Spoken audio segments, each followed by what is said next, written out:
What's up? What's up? What's up? What's up? Starter Bench, we are now live in your home.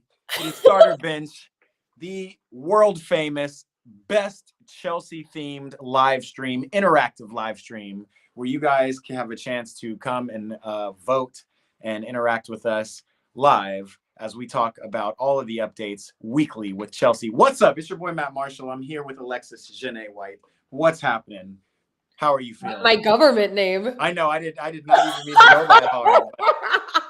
It actually, I didn't know your last name for the longest time, so I was always calling you your Instagram name, which is just, I guess, how life is these days. But Yeah, my Instagram name, I put my middle name, I think because growing up, like I just never liked my last name. It was always so controversial because I'm black and my last name's white. It was like a whole thing. And I was like, no more of that. we're not doing that. We're not doing No that. more. Middle name it is, and it has a good flow. It's a flow, for sure, flow. Well, Alexis and we are in. We got a lot to talk about. Obviously, a really interesting week since we've last spoke. We got some folks coming in. We also have some folks coming in on Instagram. Just want to say what's up to one of my moderators and regulars, Chartits, who's in the building. He's a St. Mirren fan. His team is playing today. But yeah, obviously we're going to get to Arsenal and Chelsea in the second semifinal of the Carabao Cup.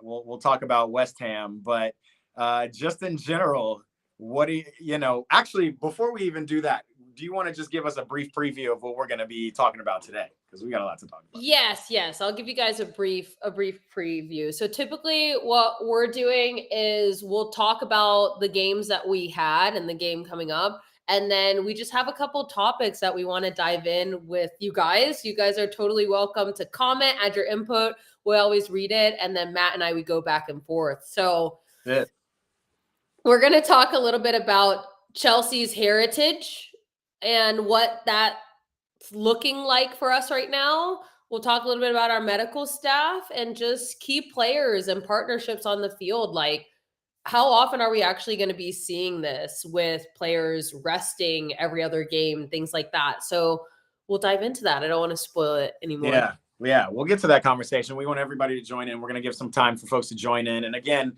we have a couple of survey questions, not as many as usual, but if you want to participate, you can follow the instructions just below me. But yeah, all right. Like last time we talked, we were gearing up for West Ham. Racine was 4 out of 5 games at that point. Yeah.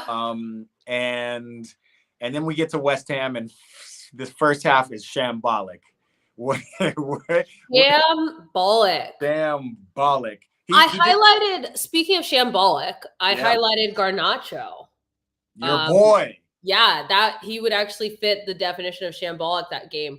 Absolutely terrible turnovers. There was a moment where he actually had 3 in a row. I'm not sure if you caught that one. That was crazy. I didn't, but it did seem like every time it went to that side, it was just kind of like, you're literally not doing anything for us. And the stats are saying he lost the ball every 4 minutes. That's tough. Yeah, that's wild. That is the definition of turning over the ball. And my thing is, I just thought it wasn't the right matchup against Wan-Bissaka. Like, I mean, that I don't think, but I also think I wrote this down in general for the West Ham game and the Arsenal game. I think back passing is the death of us. I am absolutely tired of the wingers getting the ball. They look up, they back pass. They look up, they back pass. It's like, I need you to take on players in that line. You have one job. Be dangerous. And especially in Racine's lineup where there's less kind of necessity for the wingers to come down and come right. The ball. It's like we push the ball through the middle, the midfield, where Enzo Fernandez is collecting the ball and getting it out wide. So when you get these one-on-ones, like you got to go and do stuff. And he didn't take one opportunity. So that's disappointing to see that right when the wingers get the ball, they're just passing back, unless we have Esteval in the field who wasn't available for personal reasons. Yeah. So the thing is, okay, so you're telling me Esteval's the only one who's actually going to take players down line. We need to have more variety in our wing play. So I just didn't think, I thought that was his worst game in a Chelsea shirt, unfortunately. And of course, he's going to just get more and more scrutiny. He's already getting scrutiny. I think that's a little bit forced, but I mean, when you have that type of performance, that doesn't look good. Already with more GA than Jadon Sancho in his entirety last year, but no, I know, right? Performing. It's so crazy but again, that you're right. He's doing far better than Sancho, but he's got way more scrutiny than Sancho has. Yeah, he does. And again, like for some, in certain ways, good reasons. I think Sancho was just kind of mid. Mm-hmm. You know, some games he was up, and some games he was down. It's like Garnacho will have these where he scores 2 goals, right, and then he'll drop a 6.6 stinker where he's pulled at halftime like he was against West Ham. So that's fair. Meaning like Sancho is like mid, and then Garnacho, it's like you either get super high highs or really low lows. 100%. And then a couple things. The other 2 players I'll highlight, if we're speaking still more on like the shambolic side, Delap. He's our worst signing. Well, I mean, that's a whole topic we can make on Liam Delap because, I mean, that's bad. You only have 1 goal this season. You got 1 goal this season. We tried to give you benefit of the doubts because of red cards and injury. Right. He hasn't gotten the chance to get in the form. I will say, like, we gave him credit. He came in against City and really looked to kind of, provide that hold-up play that we've been looking for. He's a big man. But it really just seems like Delap is really, really in for more cards than goals. Like, that just seems like his game. Somebody on my stream called him Phil Jones, reincarnate. He's like the striker version of Phil Jones, which I don't even know what that means. Right now, I call him Liam DeFlop. Yeah, well, that's what it's Liam DeFlop. My overall highlights is I just thought the lack of chemistry defensively was unacceptable. We can't be at this point where our center backs aren't jiving. I just thought the first half was crazy. Yeah. And I highlighted the players who actually scored, which was João Pedro, Marc Cucurella, and Enzo Fernandez. I think those are the players who actually want this, who have Chelsea mentality. That in a nutshell, of the fact that we are down and these players are coming up, which I should add that this is the first time in Chelsea history that we've been 2-0 down at halftime and came back to win. In history. First time in history. Yeah. That's pretty significant to a certain extent, but like, let's not get ahead of ourselves. It's West Ham. They're literally on close to the chopping block of relegation battle. It should have never required that, but I'm glad that we do have some players with that mentality. Another note I said, I feel like Rafinha's best attributes so far have been his subs. I'm not going to talk about his tactics, anything like that, but I think so far that's been his best attributes is the quick subs and understanding who needs an impact. I would say. Yeah. He was able to kind of figure out what we needed to go and win that game, and we went and won that game. My issue is how we started, and I mean, Malo Gusto, Trevor Chalobah, Benoit Badiashile, and Jarell Hato in the back. It's not a horrible starting lineup against West Ham, right? But clearly things were not happening. Garnacho wasn't tracking back. And West Ham, West Ham just was able to kind of punch us in the face in that way. So go ahead. Lastly, before we get to Arsenal, I'm about to glaze heavy right now. Don't. Are we going Enzo Fernandez right now? Is that what it is? Enzo Fernandez. Every time he has a good game, a goal, here comes Alexis with the glaze. But come on. Dare I say our best player this season? Yeah. I can't fully argue with you. He's got the most goals in the position of an 8 with 7 goals amongst the Premier League. Even though we're seeing him play more of the 10 now, getting pushed up. True. He's first in goals, in expected goals, in open play XG within the Premier League. He's second in runs into the final third, and he's first in runs as a cross option. I like that. I like that last part, cross option, because he puts himself in really good positions. And we have had our talk about Enzo. I was on his head early on too, because I just couldn't understand the money, the value, this and that. But I'm starting to see other things like his movement off the ball as well, which is why I put running in as cross options. He's definitely been there. Yeah. And I don't know if this is as a whole amongst all of Chelsea or just this season, but I did see that there hasn't been a Chelsea player who's created more chances, which is 168 chances than Enzo. So I'm not sure if that's based off of the season or entirety, but we can't 168 deny seems like his whole time at Chelsea. That's a lot. But we can't deny that he has been him and Caicedo have been a really good spine for us, and people are talking, saying, you know, they're the best duo in midfield, and I can't deny that. I can't deny it either. I will say most of the time we would have these glazing intermissions with Enzo. I would have to bring us down to earth and say, wait a minute, you know, he doesn't fit. He's not our best midfielder, whatever. But to your point, he has been literally, you know, even over Moy, and I know Moy got red cards and right. Yeah, he's been our most consistent, strong player. Because we were talking about Caicedo all early season, and we can talk about him. We can still talk about him, right? We can, but I would say he's just been consistent. I don't think he's been out of this world within these past maybe five games, anything like that. I think he's been very consistent. But I think Enzo clearly is playing for the badge, and he's getting it done when we're in the trenches. I mean, scoring the last minute game winner. He's had a couple of those for City and for West Ham. I mean, yeah. Okay. And I'll give you that. Like, that was always my one credit to Enzo, was that he fights. He plays hard and he fights for the badge. It's very clear, even when he has those stinkers.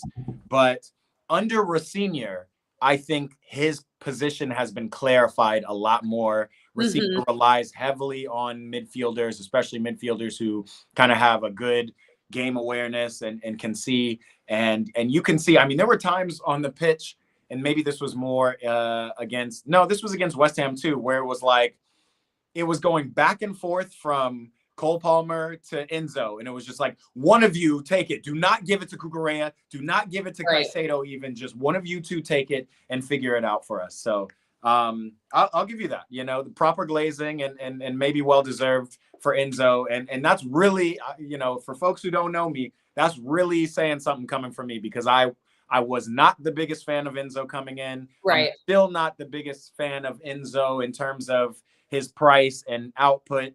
But I agree with you. He has been now our probably our best and most consistent player this season. So we'll go. Which is, I think it's good for us. I think that is good for Chelsea, because we have to see dividends. Like, we have to see some sort of payoff. So I think him performing really well this season is good for Chelsea as a whole. Yeah, I agree with you. I definitely agree with you. Okay, Arsenal. So now the elephant in the room, the elephant of the week. Arsenal. Yeah. Okay. Absolutely. The lineup was where I knew we were cooked. So okay. So lineup. The biggest, I feel like the biggest criticism of that game that I'm hearing, and I have a lot of my own thoughts too, so we'll get to it. But the biggest criticism is that that Rosenior lined us up cowardly, and we didn't put our best foot forward. We knew we needed to score. It was 3-2. And when we saw the lineup and we saw no wingers in this lineup, we saw Delap, Pedro, right, and whoever else up top. I can't even remember. I'll find it real quick. But what were your thoughts? And do you think that really contributed to the results of the game? So hear me out. I could understand the playing defensively to hold them off. I could see, you know, not letting them in so early on in the game. And I was like, okay. But to not have any wingers on the field at all, I think that's telling. I saw a really good comment. It was on another video, which we're going to talk a little bit about as well. But it was talking about how the medical staff just like threw in the towel for the Carabao Cup and was like, nah, like we're not going to actually put in our good players. We're just going to, it's just the Carabao Cup, which I think for us as Chelsea fans, yeah, it is just the Carabao Cup, but we need a rhythm of winning. That is the culture. That is what we want to see. So we could care less if it's just the Carabao. We want to actually go out and fight. And I think when you put a lineup like that, I don't want to call Rosenior a coward, but I think that lineup is cowardly to go to the Emirates, already being down a goal, and not put out any attacking options. I hear it, and I completely understand the thought and everything around it.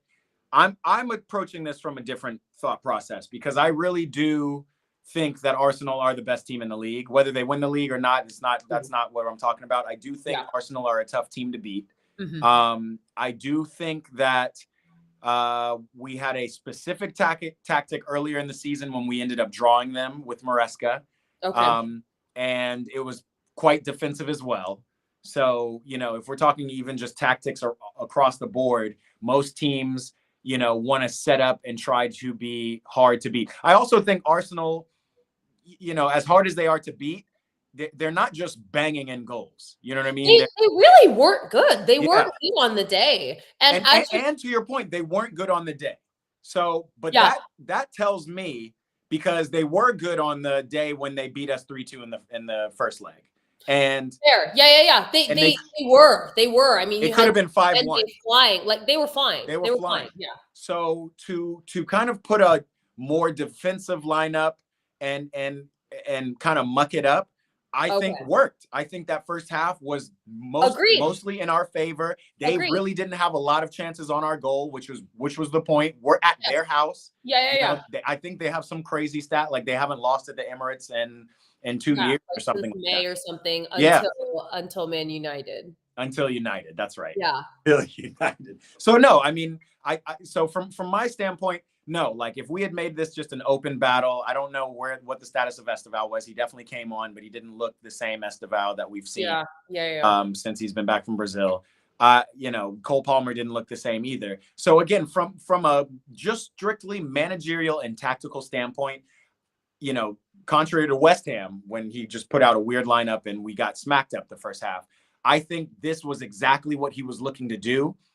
Second half, he then brought in the Esteval. He brought in Garnacho. He brought in, Cole Palmer. And from there, it was kind of up to them to do something. And quite frankly, they just didn't do anything, I don't think. Agreed. And I feel the same way as you. As like, okay, I understand it. Hold up defensively and then give it our all. I just think maybe it was too late. I think maybe been too late. Should have been at halftime. I think maybe we could have tried a little bit more. I just don't think, like, at the end of the day, which we're going to talk about Chelsea heritage a little bit more, as fans, we don't want to see that. Yeah. We're known for being fearless, all these things. We don't want to see, we're just going to sit back and then hope to get one in. So I just thought that was a little weak. I also thought Delap at right wing, that's insanity. That would be the definition of insanity. And again, he wasn't supposed to necessarily be right wing. I think it was a product of us going forward. It's like Cucurella went really high up, and so he went to the right. And he was giving again, like tactically, he was giving Hincapié trouble because he was a big guy. But for being big, but he offered nothing offensively, and you're an offensive player. And that's just back to Delap. Like Delap is just not giving us enough. Yeah, no, he's not good enough. I think if Haaland was in that same position, not to compare, that's like a wild comparison. But or even if maybe João Pedro was kind of on the wing, maybe there would have been more opportunities. The other thing I thought, for a player like João, who's in such good form, like you wanted him to play the whole game, but it's unfortunate because he's such an offensive player that maybe he should have been brought on with Esteval and Palmer too. Maybe start Mark Guiu. I know this sounds wild, but because by the time we were really trying to score a goal, he was gassed. Like he was finished at the end of the game. So when you're playing that much defense and then being told to now provide offensively. Now go score, go be you. It's like, nah, you can't do that. So the only highlight was our different corner setup which another tactical, tactically smart decision from our staff. Yeah, because obviously I'm tired of Arsenal just getting a goal. There's been memes. I should have found that. There's been memes of like them holding on to each other's back. it's just like a line of people. Oh, you got to send me those. And That's it's crazy. like, no wonder people can't score. Oh no, you know what? I've seen that too. Like Arsenal perfected the human centipede Yeah. as their corner kick. Yeah, like all of The that. human Yeah. centipede, and it's just people in a row. Yeah. And it's like, how do you get that many people in the box? It's nuts. It's nuts what they do, and kudos to them. But that shit is just so annoying. And like people are gonna hate me when I say this, and I'm not. Maybe I am being a hater because they won fair and square, and kudos to them. They won both legs, whatever. But like you got like this is I've been hearing Piers Morgan went on Talksport and was like, this is one of the most dominant and best club football teams ever assembled. Like what? No, like and then another pundit came on and straight up said, if Arsenal win, this is the worst Arsenal team to win. And that is 100% fair. I 100% agree with that. Yeah. Like if they win, it's not because they have the best lined up team that they've had. No, they've been consistent. Yeah. And yeah. What's up, Scout 7? Hi from Liverpool.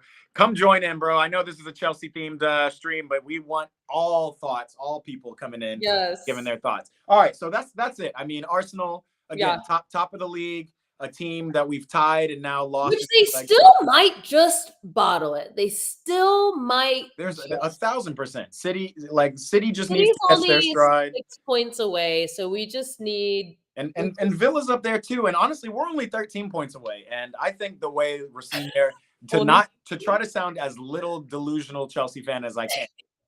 13 points over the course of the next 4 months is not impossible. We just gonna have to see. Because again, Arsenal do dig out wins. That's what they're good at right now. So defensively, they're sound.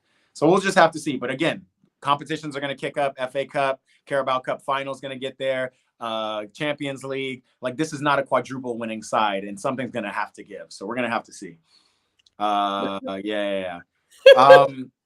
gonna answer some of your questions soon, but let's move on because this is still a Chelsea. I'm looking at Scouse's comment. It's just. What did he say? He said, "Hi there. What do you reckon the score will be?" Yeah, I hope they bottle it. Like let's be honest. They have every opportunity to do that. I don't know, man. We'll just have to see. And we've seen Sunderland smack some teams in the face. You know what I mean? The internet will crash if Arsenal bottles the league and Manchester United wins it. The internet, I think I would crash too because I can't see Manchester United finishing above us. Is really how I feel. Carrick's doing something. No, Carrick Ball is really Carrick's got motion for sure. Carrick Ball is really something different. But again, it's been like talk to us when you win 5 games in a row. Like Buddy still has this. No, I know. Afro. No, I know. You know, bro's hair, like talking about his last haircut. October 2024. Yeah, like we're not there yet. Lil Von, what's up, bro? Glad to have you in here. Big Chelsea fan, up the Chels. So while we have some Chelsea fans in here as well, our next topic is actually really important. You kind of brought it to my attention when we picked it. And it's literally about Chelsea heritage, and it's tough. We lost to Arsenal. CFC Gamer brings up a really good point before we get into this Chelsea heritage. He said, we lost the Arsenal game because Estevao and Reece did not play. But we're going to talk a little bit more about Reece because I was really confused about his injury. Mm-hmm. But in general, in these big games, I have noticed when Reece James is on the field, there is that, talk about Chelsea heritage. He is like the last of a dying breed in that way. He is. He's the last real feeling of true Chelsea heritage. He is like our John Terry captain band. You need your captain on the field. You just need him. Every time we play a big team, like PSG, obviously we always reference the Club World Cup, but it's important because you'll see Reece take 2 crazy touches under pressure that just calms me down as a fan. I'm like, oh yeah, bro. Yeah. Reece is here. Like we're good. I'm over here as I'm watching these recent games. I'm like Chelsea heritage is dying right in front of our eyes. Yeah. And I put this just because I don't want to make this an argument versus Abramovich versus Blueco. That's not necessarily what I'm getting at, even though that's huge. I'm just talking about Chelsea then, Chelsea now. Yeah. Our identity. I wrote these words from researching our identity. We were elite. We're ruthless. Built to win now. We had 21 trophies in 19 years. Yeah. And our managers changed, but we had trophies following. And we just had a mentality. The Premier League, they posted a video and it was everybody with their jerseys. And they just asked, like, what's one word you would use to describe, your club? And this girl from Chelsea, she goes, mentality. Yeah. Mentality. And that's your Terrys, that's your Lampards, your Drogbas, your Hazards. And fans felt a bit of certainty. In Chelsea heritage, you felt certainty. So it's like you're going into a West Ham game, you're like, oh, okay, we've got this. Yeah. Versus now, we have an identity that's a long-term project, youth-driven, unstable. We've got the youngest squad. We have high turnover, and we've got an injury crisis and squad imbalance. Yeah, definitely. Injury crisis is crazy with all the players we have. But I agree with you. Like, I remember the biggest thing about Chelsea is that we are hard to beat. We just are a hard ass team to beat. Nobody wants to kick us, and folks scared. And that's not what I see when I see Chelsea anymore. We're young boys FC now. Like, we are, and okay.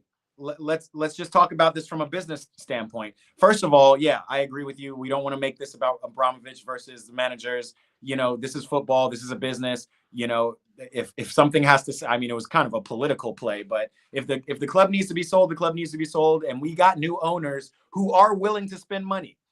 Like, granted, we have spent the most money of any club in the last 2 years, which is part of this issue about Chelsea heritage and this mentality of who we are. And I would say mentality, the only players I see on this squad with proper Chelsea mentality would be James. Yeah.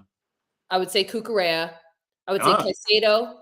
I would say Fernandez. Enzo. I'll give you Enzo for sure.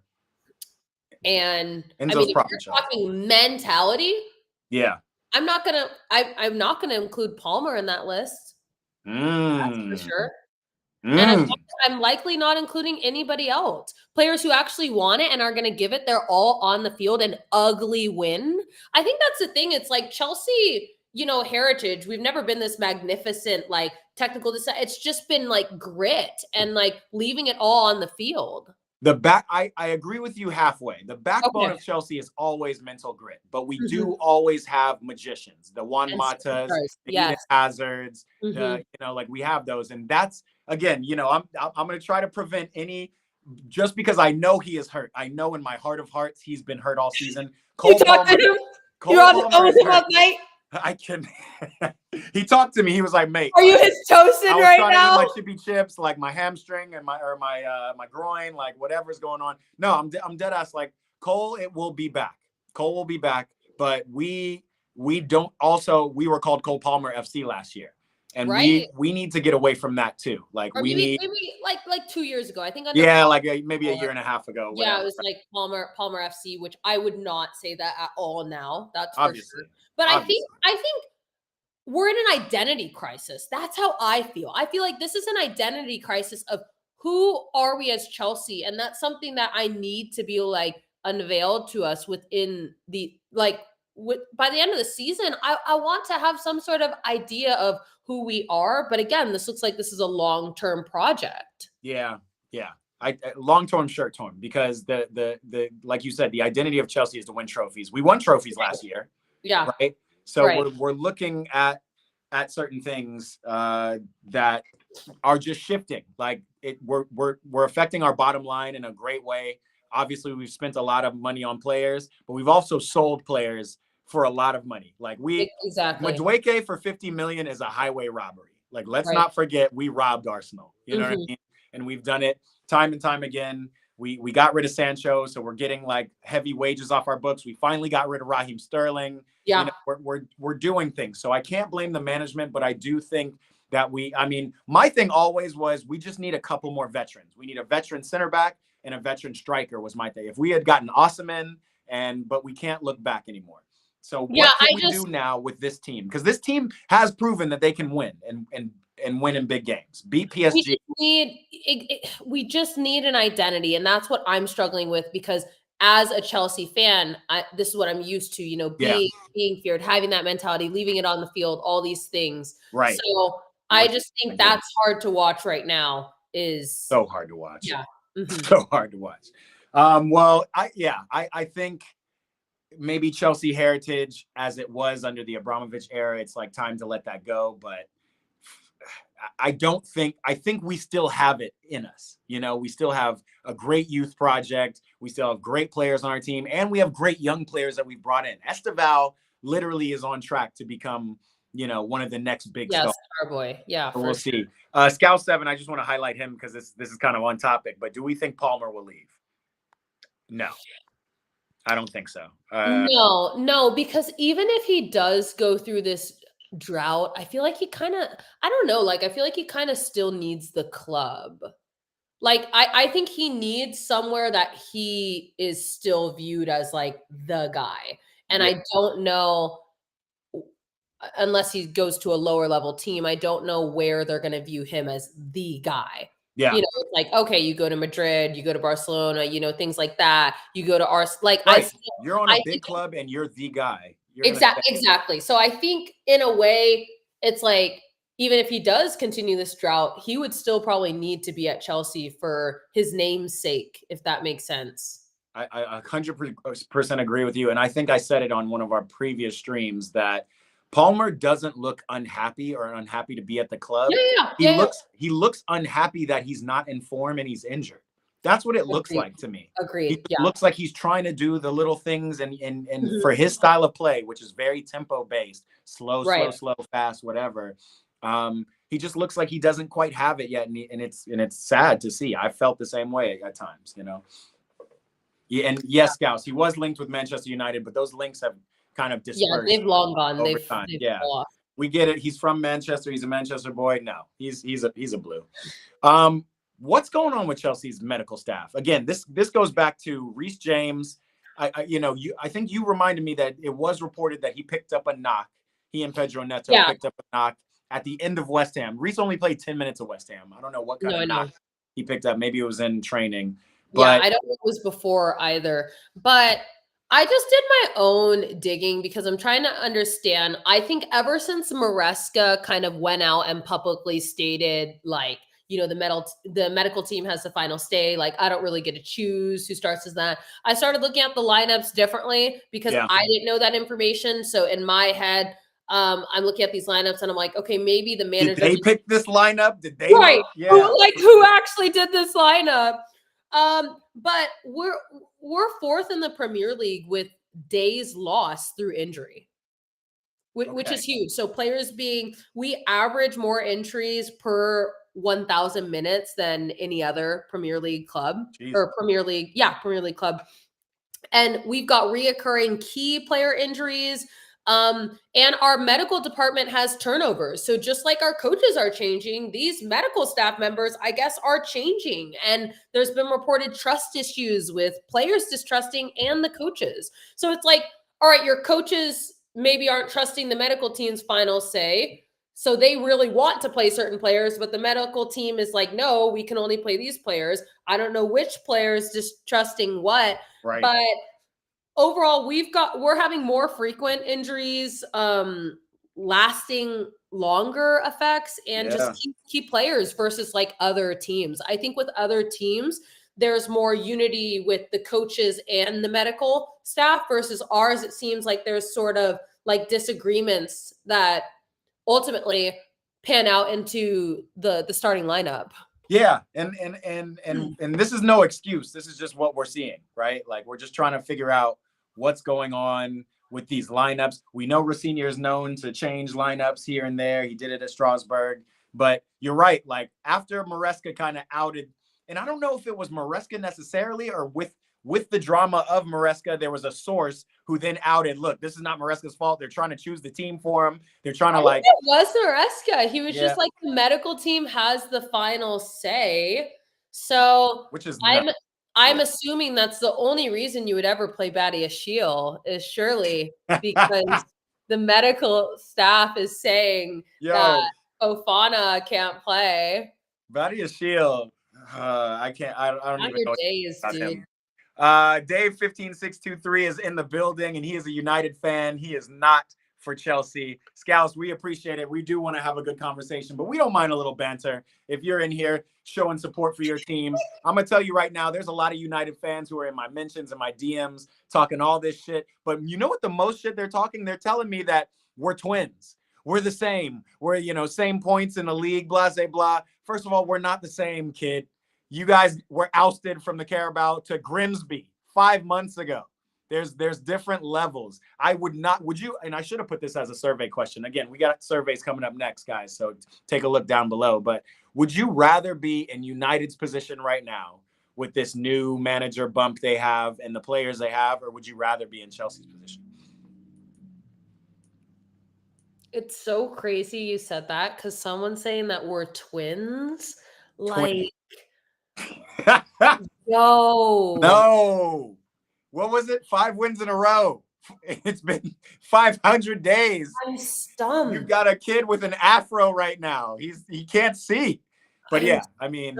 No, I wouldn't say we're down that bad. I don't think we're down that bad. No, I don't think so. We literally just won 2 trophies. We definitely have better players as well. And I do agree. If I'm going pound for pound, I love Kobe Mainoo. He's a great looking player. Can't wait to see, what if Tuchel picks him up for the World Cup, what he would do in the World Cup.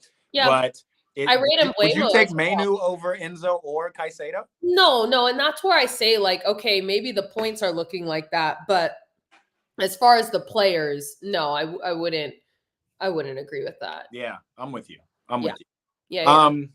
Any other thoughts on this medical staff before we move on? Like, I just would love to know, I would love to know more about the relationship between head coach and medical staff at other clubs, because for me, what I'm seeing is with the other teams' starting lineups, I just do not see as much interchanging with theirs versus ours. That's the one thing I can see. And if there is interchanging, guess what? We need a second first team. If that is our reality, the fact that because of these players who have had histories of injuries, so Reece James, someone like him, if the reality of it is that we are always going to be protecting him, then we need a sufficient backup, which I think Gusto's fine. I'm talking more for center backs and other positions on the field. Right. But I think it's fair that we have a sufficient runner up to that position if this is our reality. Yeah, I agree with you. We need to kind of get some, and I think that's going to be Rosinha's biggest challenge, is really to try to figure out how to rest players. Like, we're going to be in a lot of competitions. We're still in 3 competitions.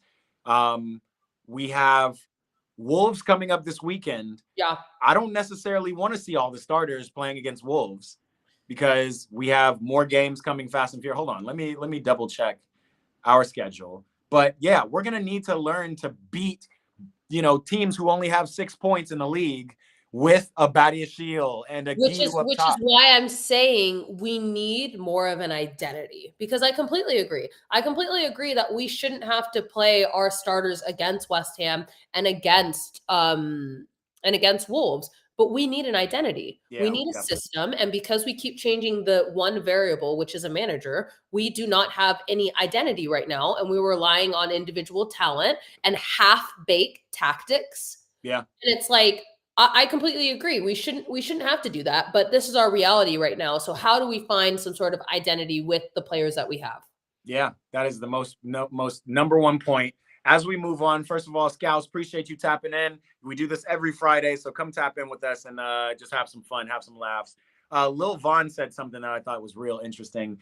And I actually sent this to you on Instagram one time. The thought process that Cole Palmer worked really well with Jackson because Jackson was just a very willing runner. I would agree. I would say that's been the tough thing, is not seeing our strikers make runs. And yeah, I would agree. I would say Jackson did make those off the ball runs. So Cole Palmer, he honestly didn't have to look. He just would play the ball because he knew someone was running. 100%. Yeah. And even if he didn't play it to Jackson, all it did was just open up space because you got somebody running beyond the lines, right? Yeah. Gals, thanks for the sub, man. But this does bring up a good question about squad depth. Like if Palmer is our guy to unlock, and we've seen that clearly Enzo can do this too. Enzo can play the 10 in Palmer's absence. We were now seeing that João Pedro can get us goals. Is there anybody else on this team that we can depend on? We actually had this as a question, and I might bring it back up for this interactive survey. But who, games on the line, you need a goal. Who are you depending on? Who are the top 2 players that you would pick? João and Enzo. Games on the line. I think João and Enzo can get us a goal. You can add Caicedo in there as well. You can maybe even add in James. But I would say João and Enzo are who I'm looking at to score our goals. And Esteval, I guess the thing is, it's not that I don't like throwing Esteval's name. It's just we never know when he's playing. Yeah, we never know when he's going to get the minutes. I'd love to add his name in, but they don't want to play him that much. I'm 1,000% with you. At some point, I get it. You need depth in your squad. Look at the Liverpool, look at the cities, whatever. But these teams are still have a very clear identity of who's in their starting lineup. You know what I mean? Exactly.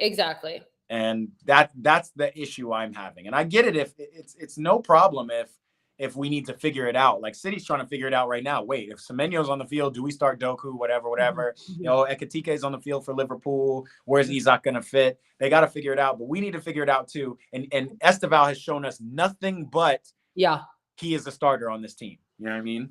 And Ekitike, speaking that you brought him up, Ekitike and João nearly have the same GA right now, which is kind of cool. I think it's cool to see because I rate Ekitike highly, and João's getting him flow. He really is. So João's getting there. I think even João has scored some better goals than Ekitike. Like let's be real. Ekitike gets better service. João doesn't and gets better goals. Yeah.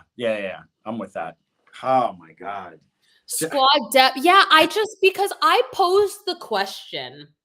Will Esteval and Palmer get to a point where we actually see them playing each game like a Caicedo and an Enzo? Caicedo and Enzo, that's probably the only reliable pairing that we have on the field that is gonna play every game.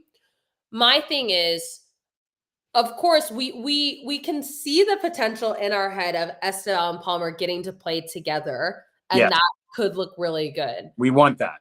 That's all we've wanted, but that's all we've wanted. So it's like, when will we get to that point? Will we get to that point? That's the question. And Lil Von talking about we need to sack all the medical team, right? Which might be true. We need to just throw Jose Mourinho out and just start fresh, whether warranted or not, because I just don't know what the medical team's doing. I don't know if it's the Clear Lake management who's telling the medical team we need to do this in order to.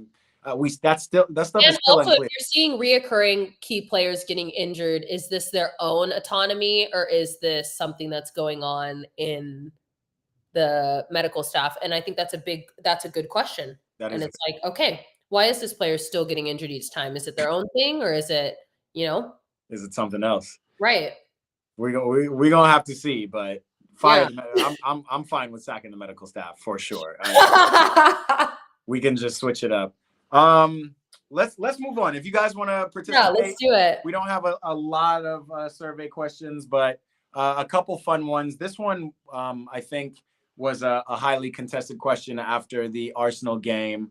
You might not be able to see it that clearly, but this is the tackle that Chalobah had on Martinelli.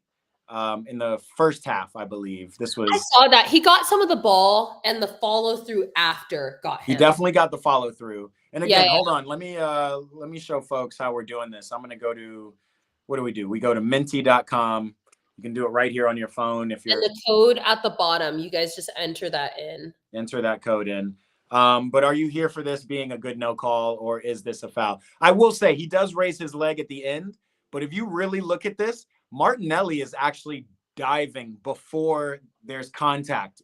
When yeah, refs are starting to hone down on it. They're starting to give out the yellows for simulation. I think no, this tackle's fine. He gets the ball first. I hate Buonanotte so much. Right. No, Benoit. Body of shit. or no, yeah. Badiashile. Thank you. Someone who gets it. He is the worst defender in Chelsea. No, first of all, Lovan, Tosin is the worst defender at Chelsea. Badiashile is close second. Is second? I think other way. Actually, I don't know. Uncle Tosin. I mean, Badia's shoulders, as I like to call him, it just seems like he's due for a mistake, a big mistake every game. But at least he has presence of mind. Like, at least I see him winning some aerial duels. Well, I guess Tosin wins some too. But, man, when I see Tosin out there, and he's supposed to be one of the most experienced players on a young Chelsea team, I can't, man. I can't. So, yeah, Badiashile, Tosin. We also didn't talk about Mamadou Sarr is actually back. So I forgot, we didn't even bring that up, but we do have another option defensively. Let's see if we're in the January transfer window. I think it's worthwhile to talk about this stuff a little because it is interesting. We've not gotten rid of, but sent our boy Tyreek Young George out on loan. Georgie, yeah. I think you're happy with. I think I'm happy with too. I think that's great for him and his development as a player. 1,000%. If we're really going to be about young development and making profit, then I think that's a great spot for him to develop. That's where he needs to be. 100%. Ansel Mino was called back from Dortmund. We saw all the videos of him crying, leaving his Dortmund teammates, only to be loaned out again at Strasbourg because we called back Sarr. Dude, I'm telling you, this game's brutal. This is a tough game. Yeah, and I saw people talking about like the mental side of it as players too, this and that. So that's tough. Yeah, it's tough. Yeah. He's obviously not Chelsea ready. We've clearly been doing a lot of things to try to figure out if we can have a proper center back pairing. We brought back Axel Disaster from the youth teams. And then, quick to get him off the books too. I think he's on his way to Villa, I believe. He was already at Villa. I know. No way. That's like you said, it's a tough game out here. Jacob Clayton said, "Who's our best defender?" Who would you say? Healthy or not healthy right now? What are you talking about? Center back? That's a good question. Reece James is our best defender. Who's our best defender? We're going to say Reece James. If you're asking who's our best center back. Right now, healthy Fofana, unhealthy Levi. Yeah, agreed. Healthy Fofana is probably our best center back, even though he kind of shows some weaknesses here and there. I think when paired with Colwill, which will happen next year, right? When Colwill's fully recovered, I think they're going to be pretty dynamic and grow a great partnership. I hope so. And then Chalobah coming off the bench, like that's what we wanted, Yeah. But that's how football crumbles. Sometimes you don't get everything you need. We were gonna go over some memes, but I'd be remiss if I didn't talk about this West Ham game again, going all the way back. Lil Von, he's an injury, Colwill. But Adama Traore, like we all saw it live. Like we all felt what the internet ended up. It was the best thing seeing it live. We all felt that same way. It was like Cucurella gets pulled down. I'm gonna try to show this video. And then all hell breaks loose when Adama Traore kind of gets. Bro is too big. He's way too big to be a footballer. Crazy. Absolute craziness. How is he that big? Yeah, I don't know. And quite frankly, again, I was trolling some of my Barcelona fans who like to troll me because I just think they fed him too much of the HGH that they fed Messi. Like, I think they just kept feeding him coming out of the Barcelona camp. If you look at young pictures of Adama Traore, you will not see that. Wait, okay, I'm going to look that up. I'm going to show you right now. Young Adama Traore. Young Adama Traore. It's actually kind of nuts, Alexis. Like, wait. You know what I mean? Like, are you seeing it? Hold on, I'm gonna pull it up for everybody to see. Yeah, you're right. I see it. Yeah, because now he's just like huge, like almost inflated. It's just the Roy, and he says he doesn't lift weights, which is No, the biggest don't go lie. lying. That's the biggest lie. This is Adama Traore. Like, when in life did he get to be this other guy that we're talking about? Huge. Yeah. Say that again. He's huge. Yeah, he's huge. He's absolutely. That was so funny because Zhao is literally half his size, and his eyes. It was his eyes. So you sent me this video from Men in Blazers that I'm gonna try to pull up really quickly too. It'll probably be that's the original, like the original incident. The original incident. Let's see if I can just send it to myself really quickly. But to go from this guy, I want everybody to pay attention, to go from this guy to, oh my God, this is crazy. That incident, you know what? I'm going to just see if I can type it in. Yeah, that was just, I'm surprised because I thought Traore would at least get carded. I was actually surprised to see who got the card because it was, I don't know who it was, but for like, it was their center back. He was choking out João Pedro, which was also wild. No. Yeah, he was like, yeah. So I was surprised that Traore didn't even get carded. Oh, but the FA, we both have a fine. Chelsea and West Ham both have a fine to pay because of that. Yeah. So, I mean, at the end of the day, just ridiculous. We don't get reprimanded for any disciplinary things other than just sitting out a game. So, of course not. I mean, if we had City's luck, we would get no reprimanding at all. Right, exactly. Wow, it was so long ago. I'm like scrolling on the page and I can't even find it. I'll pull it up. We can move on to Lil Bond talking about players are scared of Esteval like he doesn't fear to press and take on defenders. I completely agree with that, which is why it's really frustrating to see our wingers constantly do back passes and not actually take on the line. Like that's actually what we want you to do. Yeah, is take on players. And I agree, like Esteval doesn't have that fear. That's why Esteval, and I hope Esteval keeps that. Like, I don't know when players develop that. Like Garnacho obviously still has that Man United hangover, you know, where players are just scared to make a mistake, scared to do anything. But I like Esteval goes at anybody. He ain't afraid of anybody. And again, we're talking Arsenal. Esteval in that first leg was putting Miles Lewis-Skelly on his ass. Like he was putting Yuri and Timber. He was also mixing up. Yeah. You know, it's just one of those things. Let me get back to it. We had some memes, but we'll probably skip that because we're coming to the end. Yeah, we'll do the survey and we'll do a whole memes reaction episode for you guys. We should do it. If you guys, that's what we'll do. We'll do a survey next week. And if you guys want to see memes and have more fun with some of the stuff we see on the internet, you guys can let us know. Otherwise, we're proper Chels. We just talk about the Chels. But that said, we appreciate everybody for tapping in. Again, if you want to find us, if you want to find us, you can find us here. Starter Bench CFC. This is Alexis's handle. You can find her directly and banter her. Go directly to her DMs. You can find me as well. I'm Eat Pray Paul if you want to talk. But yes, this is where you can find us on Instagram. Come tap in. We appreciate you. Definitely subscribe to this channel so you know when you're getting updates about our next Starter Bench show.